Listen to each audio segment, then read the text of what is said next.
Meet Reed Lance Rosenthal, rancher, #1 best-selling award-winning author, and unabashedly, unapologetically on the right side of the outstanding issues of our generation. But don't try to fence him in. Sometimes his positions will surprise you, because Reed is definitely his own man, with his own opinions. You might love him, you might hate him, but you won't be able to stop listening. Step over to the right side with Reed. Howdy, listeners and viewers, coast to coast, the Gulf to the 51st state, which may be true, and around the globe. Reed Lance Rosenthal on the Right Side Radio and the Cowboys Take on all sorts of video channels everywhere. And yes, I know it's been 8 or 9 weeks since I've put out a show. By the way, comment down in the comments if you would, and let me know if this picture is clear. We got some new technology going here. That was part of the delay. Part of the delay was I've been busier than hell with a bunch of other things that had to get done. But the biggest part of the delay, folks, was that I gave this show a lot of thought. You know, in the past, it's been kind of history leading into what's happening today and what the historical basis of what's happening today is, looking way back in all sorts of ways. I think the show needs a makeover. And I think with what's coming down around the world, economically, geopolitically, in terms of kinetic strife, I think what we really need is not only the historical context and not only what's happening today, but I need to give you my thoughts on where the chessboard pieces might move in the future. And the main reason for that is you need to be informed. You need to know the various alternatives. I'm not going to lead you one direction or the other. I'm going to give you the facts, whatever historical context and historical weave I can weave into the facts. And then I'm going to give you some ideas in each and every show from here on in as to what the future may hold based on what is currently unfolding. And perhaps in some of those cases, the ramifications of those various alternatives. And you can make your decisions on what you need to do for you and your family. So there's going to be some changes on the website too. We're going to add new categories of news and video articles. We're going to take down some of the old categories. We're going to make over the website. This will all take 2, 3, 4 weeks. You'll see the changes. But the website will remain, particularly our big pages like the COVID page and the COVID litigation page and some of the other pages which go way back, some of the best compendiums of information on those subjects on the web. But there'll be a whole series of new categories which are really focused, okay? For instance, there'll be one just on real estate. There'll be one just on the court system, legal disputes that are going on, and major rulings by courts, whether they're district or they're appeals or they're the Supreme Court. There's going to be one on elections. We'll keep the one on election fraud because that doesn't seem to go away. But that'll just give you an idea of how we're going to kind of reformat this show. And as always, please hit like, hit subscribe, pass the link on to others, whether you're seeing us on Substack or Rumble or Patreon or YouTube or wherever it happens to be, or whether you're listening to us on podcast or otherwise. And hitting that little bell deal will also put you on the notification list, shall we say, the AI list that all these sites maintain. Not us. No, not us. And that will let you know when the shows come out. And what I'm going to do is, yes, I know I was going to try and get 2 shows out a week. You know what? That's not going to happen. Not with my schedule and not with all that's happening in the world.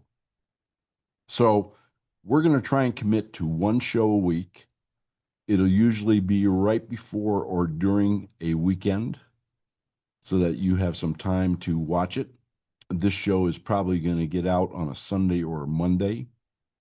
Uh, and that's how we're going to try and kind of redo our focus to bring it in line with what you need to know in advance, not just what you need to know about now.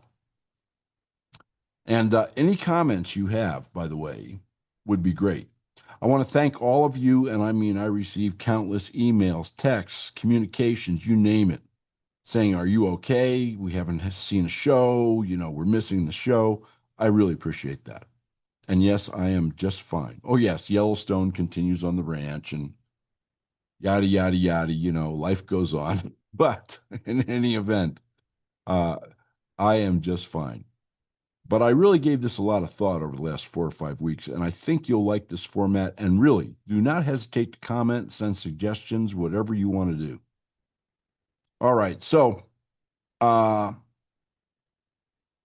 going to talk today. And by the way, we're going to keep our rat-a-tat-tat, even though it's going to be pretty brief since we're focusing really on the chessboard, the 4D chessboard that comprises the planet Earth right now, and who's moving what pieces and what pieces might be moved next, and what that means to your personal chess game. So, the upcoming shows, by the way, the next show, I have that show on leftist violence over the ages, like the last 200 years, and how that has resulted in the topple of governments. And given what happened in Minnesota here during my broadcast absence, I think you might get an idea of exactly why that's important to know, because it has historical context and it has future ramifications. We're going to be talking about AI in an upcoming show and what you can expect from AI. I mean, you've heard all sorts of nonsense, but let's talk about what it means to you and what it could mean to you, depending upon which twist and turn it takes in the future. And we're going to be talking about in the next few weeks, shall we say, the economic stability of the planet, not just of America, because the planet is teetering, folks. There is no sound economy out there. In fact, they've now uncovered some games that the Russians have been playing with the numbers that they've been putting out for the last 4 years, and it seems that the Russian economy is not quite as robust as Vladimir and crew would like us to believe. China has problems. A lot of the Asian countries have problems. Some of these problems will be exacerbated by the spike in oil prices, which we're going to talk about a little bit today.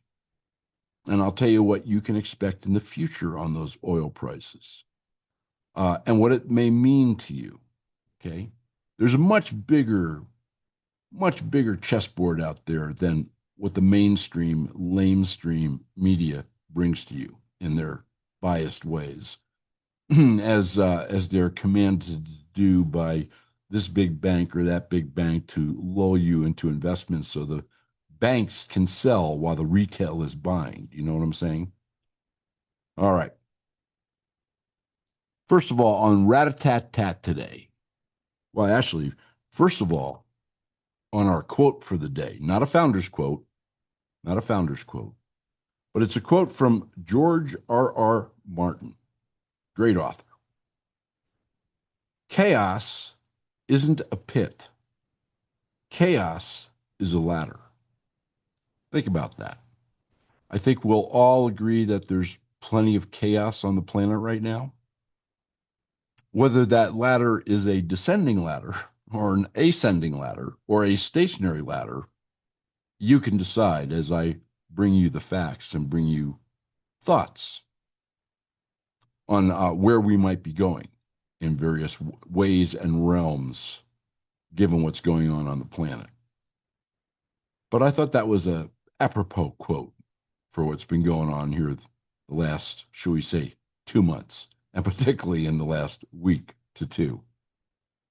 All right, so rat-a-tat-tat. Now, you heard a little bit about this from Trump in the State of the Union address. Those of you who didn't watch it, it was kind of brilliant. He put the Democrats, shall we say, back on their heels. There's a moment in there where he asks, please stand up if you are for protecting American people over illegal aliens. And it was a setup. He set them up all the way up to that point. This was the period at the end of the setup sentence. And of course, everybody in the chamber stood up except the Democratic side. I want you to think about that. They did not stand up for the concept of protecting American citizens over illegal aliens. I just like I told you back with the first assassination attempt that you would see that iconic picture with his fists in the air and blood dripping down his cheek and the American flag in the back. You would see that through the campaign, and you did. You will see this all through the midterm campaign because it speaks volumes. You don't have to say a word. It speaks volumes. Um, but there's a big battle going on in Congress right now over what's called the SAVE Act, SAVE. And that's about having, oh, what a terrible, terrible thing to ask for. ID to prove that you're a citizen when you register to vote. And then, of course, ID when you vote. This has met with, shall we say, stiff resistance from the Democratic communists, which is what they are, folks. They're not Democrats. They are, for the most part, there's a couple of exceptions, communists, which will lead into our future show on communists using violence to overthrow governments over the last 200 years.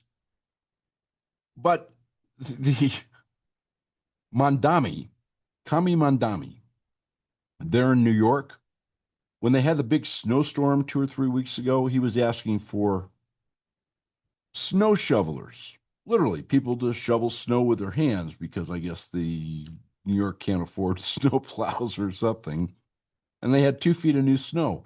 And do you know that to be a snow blower, a snow shoveler out there in New York, you needed 2 forms of identification.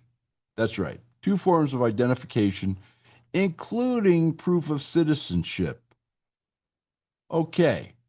And by the way, the identification had to be photo ID, 2 photo IDs. But this same party that requested that so that you could shovel snow for $28 an hour or whatever they were paying is, is fighting the concept of showing ID when you vote. Okay, real good. Anyway, uh, almost humorous. It's so pathetic. It's almost humorous. And we have 22 million that Kami Mandami, has cut out of the New York budget because New York City seems to be 7 or 8 billion underwater. And he has proposed the biggest budget in New York City's history because you get it's a lot of money when you're renting 5-star hotels for illegal aliens and feeding them and giving them cash every month and et cetera, et cetera. And he's decided that he's going to cut this 22 million, amongst other things, out of the New York City police force, and he's not going to hire the 5,000 police replacements because the force is decimated by early retirements and resignations since he was elected, so that New York will have 5,000 less policemen. What could possibly go wrong, folks? What could possibly go wrong? There's been some great rulings out of the Supreme Court. We're going to be going over those in an upcoming show, but they have slapped down several Democratic attempts at gerrymandering. They did uphold one. They have upheld several Republican attempts at gerrymandering, which is great. There are different legal precepts. It's apples and oranges, each of these cases. They've also pretty much given Trump full reign in certain areas, and in my absence, they also voted down the tariffs, which is going to have some economic ramifications. But we'll get into that in the future. Right now, there's much more pressing issues to talk about. One of those pressing issues is the midterms. I don't need to tell you what will happen if the Democrats get control, the Democratic communists get control of the House of Representatives. And I really don't need to tell you what will happen if they get control of the Senate. And I really, really, really don't need to tell you what will happen if they get control of both houses, do I? One of the new categories that you will see on the website, starting back with this show, is elections. Elections/donations. It'll be any election news, but it'll also be a place you can donate to candidates of your choice, the party of your choice, the causes of your choice at multiples, anywhere from 3x to, believe it or not, 35x. $1 is $35 in donations to candidates, party, and or cause.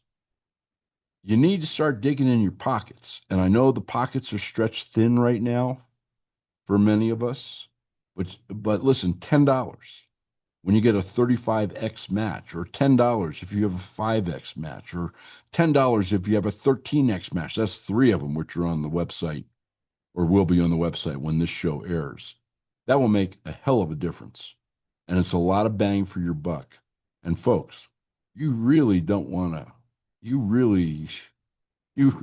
experience the last 2 years of Trump's presidency, particularly with everything that's going on.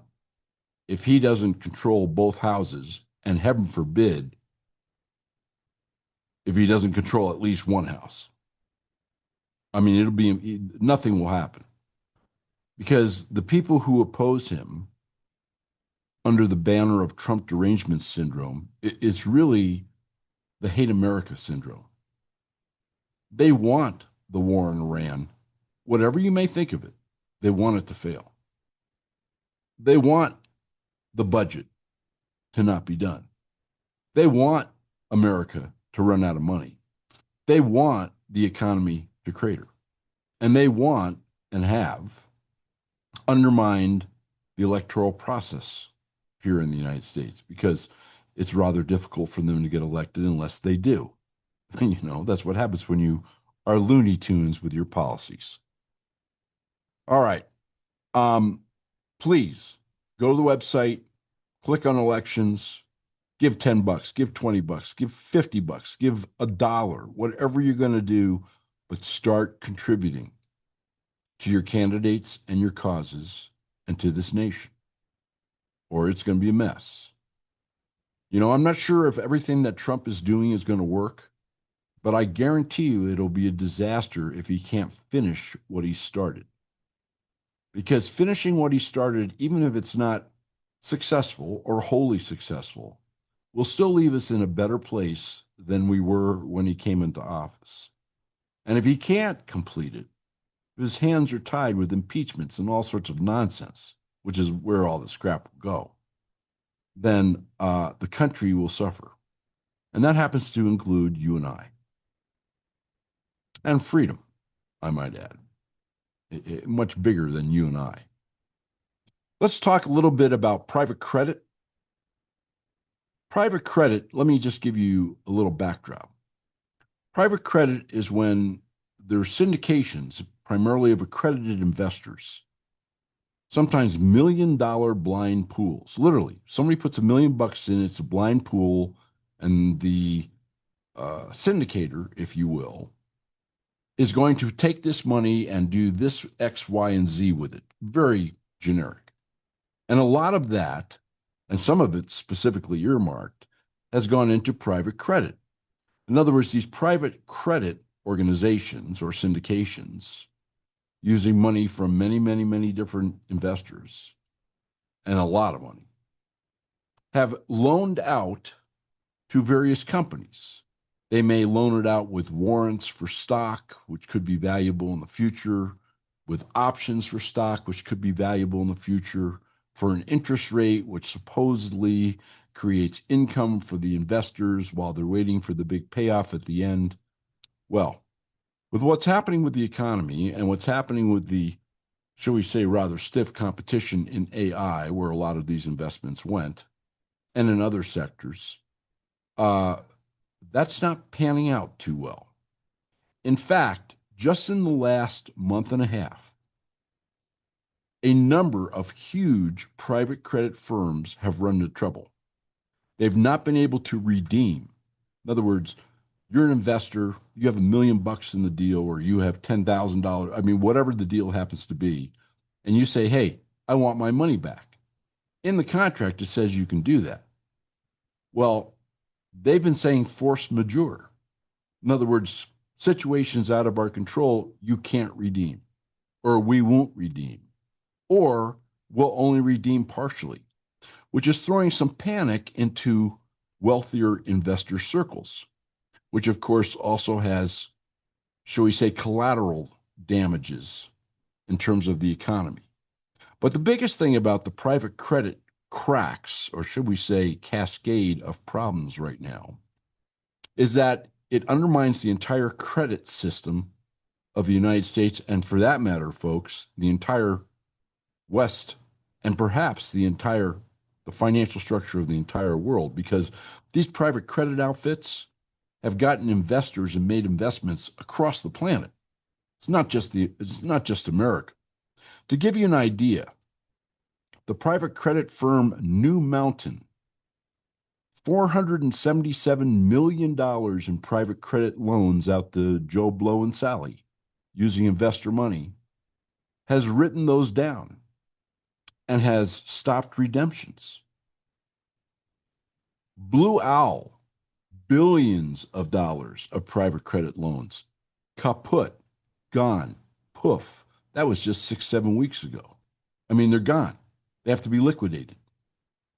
People will be lucky to get pennies on the dollars. MFS, $24 billion, $24 billion in private credit.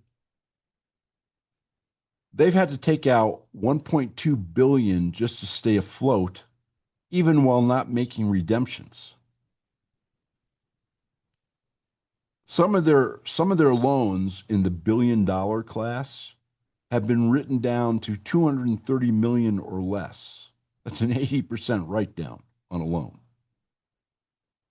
FWD happens to be in Germany. Remember, this is worldwide. Suspending redemptions. This is just in the last 2 weeks. Apollo Atlas, they happen to be in the mortgage investment deal. And they have mortgages in a number of Western countries that they've packaged. It goes back to the SNL days, right? When we had the big problem. It goes back to 2008 when we had the big problem with derivatives and all that kind of nonsense. By the way, did you know that derivatives on the planet Earth right now are on the low, 2 quadrillion, that's quadrillion, not trillion, quadrillion dollars, or as high as 4 quadrillion. Nobody knows because nobody's been watching. Nobody's been keeping a calculator on this deal, just like private credit. No oversight whatsoever, no regulation whatsoever. And we wonder why there's problems when you get that kind of money sloshing around. It's kind of like sending money to Ukraine, you know? You send $10 over there to buy 10 missiles, and one missile maybe makes it to the field. And whatever happened to the other 9 missiles, we'll never know.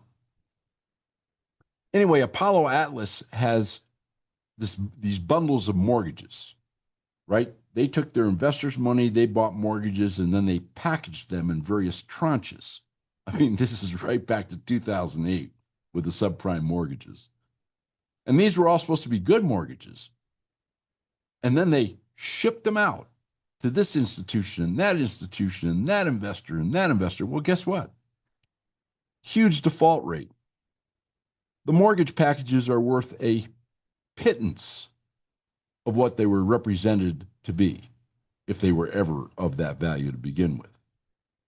And Apollo Atlas and their benefactors like KKK, big name, are in serious trouble. In fact, such serious trouble that they may have to write down these mortgages by 50% or more. And folks, we're just at the beginning of what's going to happen with real estate. BlackRock, big bad BlackRock. BlackRock is taking a drubbing on its private credit deals, and it has a lot of them. Let me tell you about one. They have a $126 billion private credit fund. Last week, this is like 4 or 5 days ago, they announced that they were unable, and probably unwilling, but they were unable to make any redemptions on the $26 billion. In another fund of theirs, they can only redeem 50% of the requested redemption by investors, at least for now. That's big money. That's big money. And I'll tie all this into you because it gets worse than what I'm telling you about these private credit firms. Blackstone, different than BlackRock. Blackstone, their flagship private credit, they've been hit with 8% redemption requests in the last 10 days. 8% of the entire fund has requested, I want my money back and I want it back now. Their fund is $82 billion. I mean, we're talking about a $7 billion.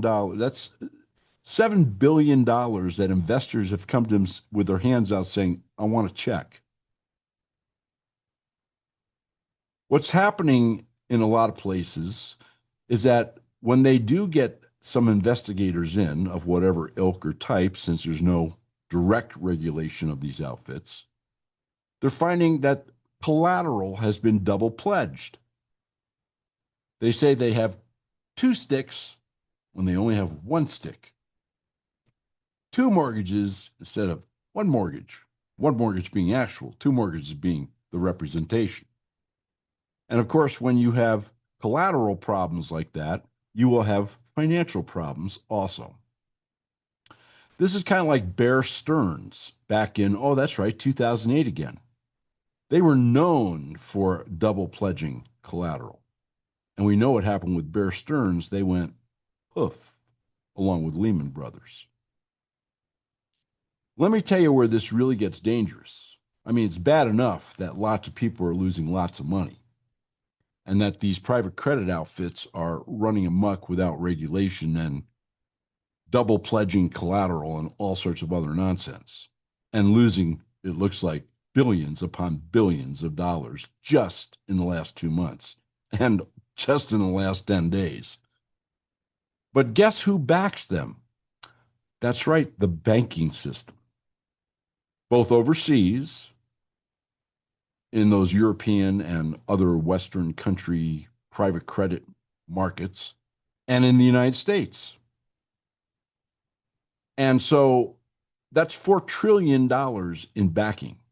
In other words, banks have pledged to help out these private credit firms to the tune of $4 trillion should there be any toe stubbing. But of course, there was not going to be any toe stubbing because you have all the collateral and it's worth so much money and it's worth way more than the loan. And we're going to redeem whenever you want. And I don't need to tell you the rest, right?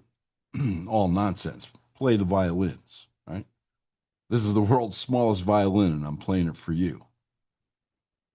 So we now have the banking system of the Western world, including the United States, at risk for $4 trillion in backing to these private credit firms. And listen, I just gave you a few that are having like immediately tens upon tens of billions, if not hundreds of billions of dollars in problems.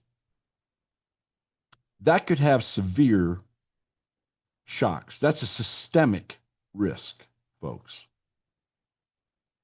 And where this could go in the future is a number of different ways, but it will certainly result in liquidity. And I've done shows on that for you. I might add that we're going to keep all our really major shows with easy links on the new website. So you can go back, history of the Federal Reserve, history of banking, history of currency, for reference as we go through this over the coming weeks and months. But I digress. When you have a banking system under stress, guess who they want to protect first? Themselves.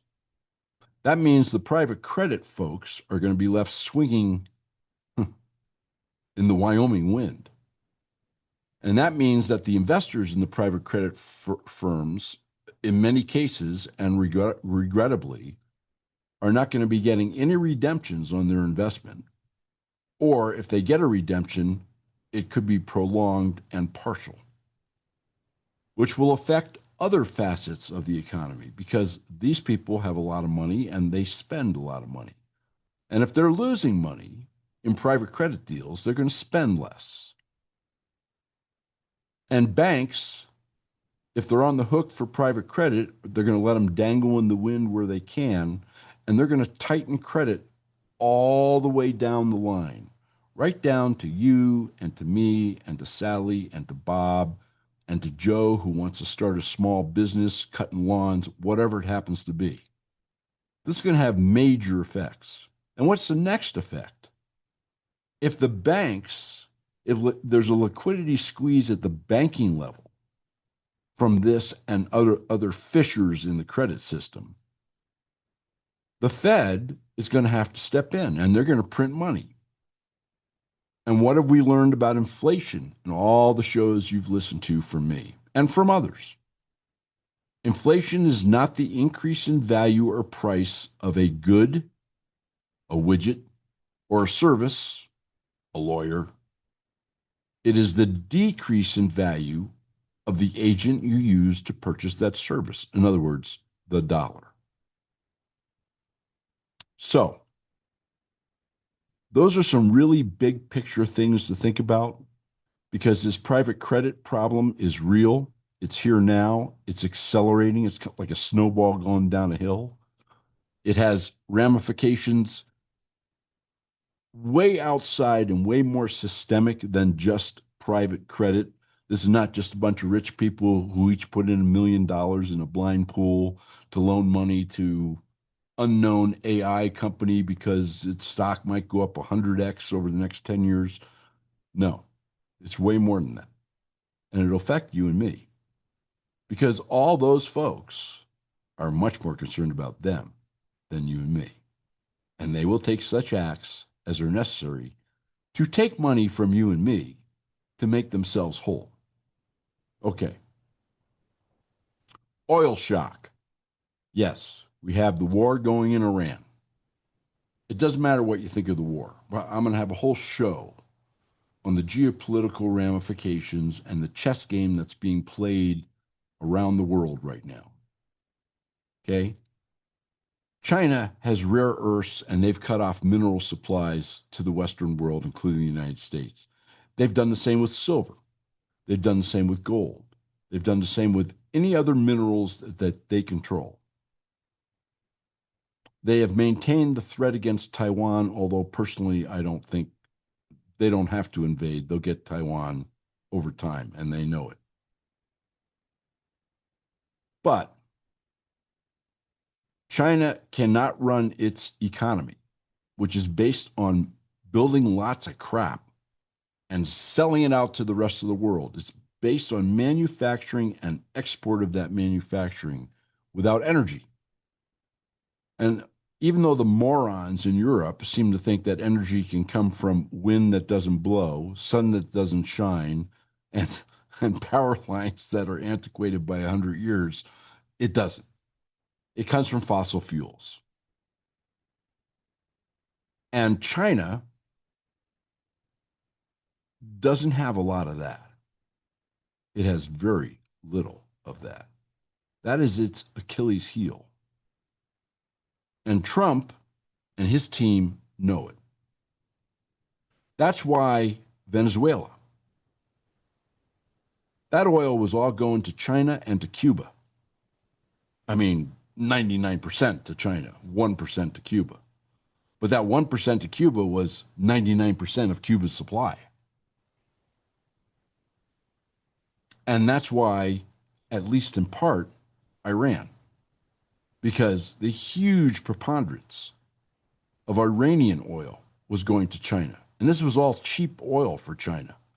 Not only were they getting the energy they needed and didn't have, but they were getting it at a discount. In fact, 12% of China's imported oil came from Iran. Another 10 to 11% came from Venezuela. Those two countries alone was a quarter of China's import of energy. A lot of the rest of its import is from Russia.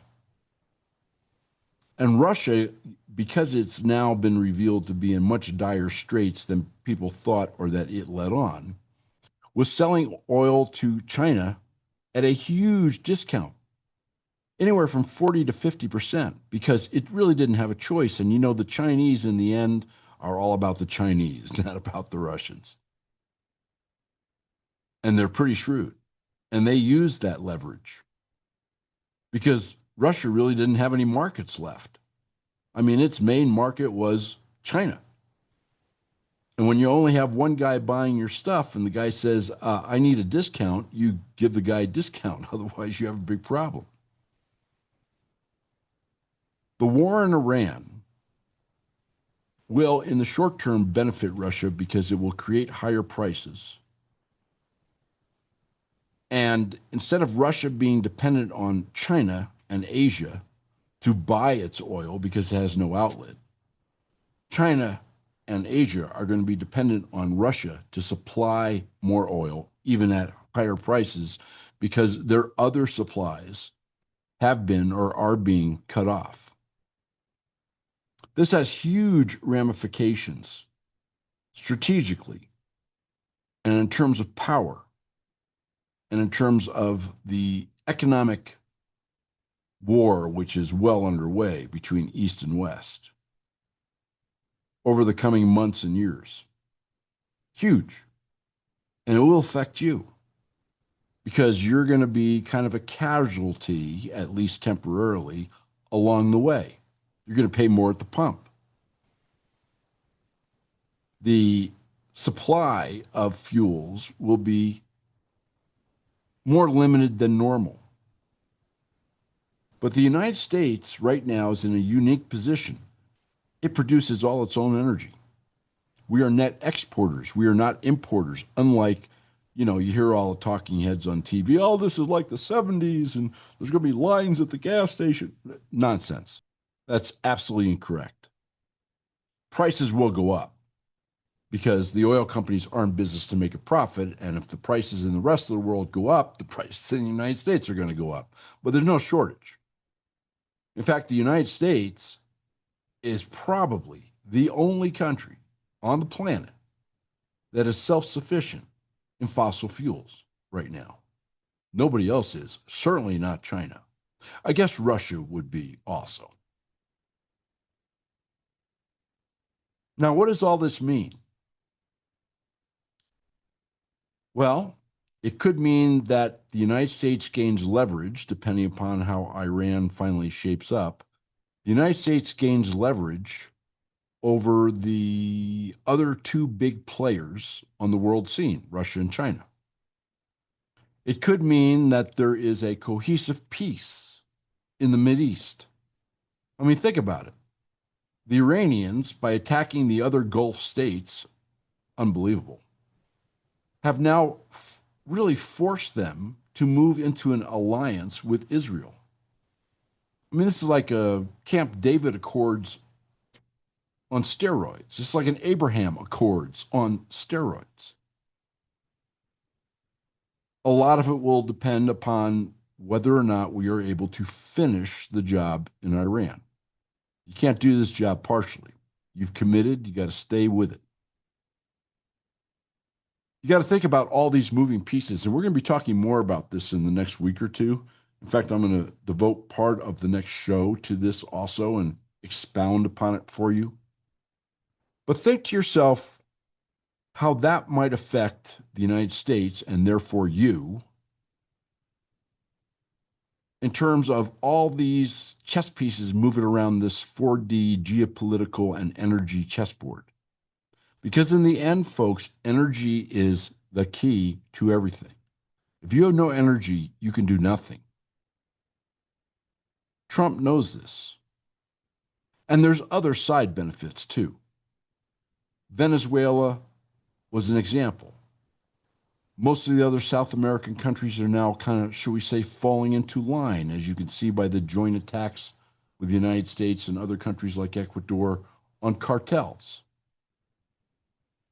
Even Mexico, although, Mexico doesn't have the stomach, I guess, or the president doesn't have the cojones to finish the job down there. Machiavelli once said, never wound a prince. Another saying is, if you come for the king, you best kill him. And you're seeing this play out.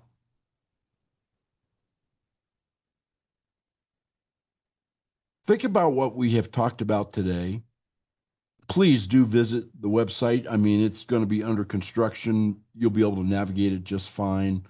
You'll be able to see all the instant videos, and we got a pile of them posted with this show, particularly on the Iranian war and some of the things I've talked about today, and articles, and some of the new categories like election, donation, etc., which is really important, folks. And tell me what you think. I'm open to all your suggestions. And think about what we talked about today. Because one of the things that they're not telling you is, everybody's up, it's 20% of the world's oil supply around the Straits of Hormuz. Well, except that none of it comes to us because we have our own. And the Saudis and the UAE they have bypassed pipelines that can get around the Straits of Hormuz to a different coast to offload that the Iranians can't screw with. Well, I suppose they can bomb the pipelines. And that is about 6% of world supply. So now we're down to 14%. Russia is going to increase production, folks. They have an opportunity here. Sell more oil at a higher price. And that's going to take care of another of this, quote unquote, 20% of oil supply gone. And then, of course, all the countries of the world, with the possible exception of Britain, which is in the ozone right now, have big oil reserves, including China, including the United States. And those oil reserves, even though the talking heads talk about, there's only 90 days in it. Well, folks, when they talk about 90 days, let's say in terms of the United States, that doesn't include what we're producing here at home. That doesn't include decreasing demand because of the increase in price. And that doesn't include the ramp up of production, which it can occur really rapidly, particularly in the United States, in the shale fields. Because the shale fields, you need like $50, $60, $70 oil to make money. Those fields are ready to go, but they're shut off right now. These guys aren't going to spend money, these oil companies aren't going to spend money to take oil out of the earth to sell at a loss at 50 or 55 or 60 or $65. They need higher prices. And if they have higher prices, these spigots will open. The cure for higher prices is higher prices. And the cure for lower prices is lower prices. So there's a lot going on here, geopolitically, in terms of the shell game and the solidification of the Monroe Doctrine in the Western Hemisphere, Cuba, Venezuela, the rest of South America, the cartels. And in terms of China being put in a position where they just might get a call from Donald Trump saying, Xi, how's it going today? How's your wonton soup? I got an idea. How about you send us rare earth minerals and quit the blockage on silver, and we'll send you some oil. What do you think of that, Xi? because otherwise the stuff you're holding on to, the rare earths and the silver, not going to do you much good because you're not going to have any energy to run your factories. I don't know what the outcome of that conversation would be, but I have a feeling it's not too far down the road because this is a big chess game, much more than the media would have you know, and much more, rightfully so, than the government will share. Anyway, that's my thoughts for today. Tell me what you think about the new show format. Tell me what you think about the show. Hit the like, hit the subscribe. It really helps us out, particularly as we gear up in this kind of new format. And think about what I've told you today, and think about what you might do, you and your family might do to either prepare for, to protect against, or to take advantage of these various twists and turns which these events might manifest themselves in over the coming weeks, months, and perhaps, in some cases, years. This is Reed Lance Rosenthal on the Right Side Radio and the Cowboys Take. Remember to donate. Election donations tab on the website, or however you want to do it. But get involved, folks, because whether or not you like it, you are involved. You better have some control over the involvement. I'll talk to you soon. Please remember, if you've missed any shows, just click on Show Archive and you'll find all of his shows. We look forward to seeing you here again next week for another episode of Reed Lance Rosenthal on the Right Side.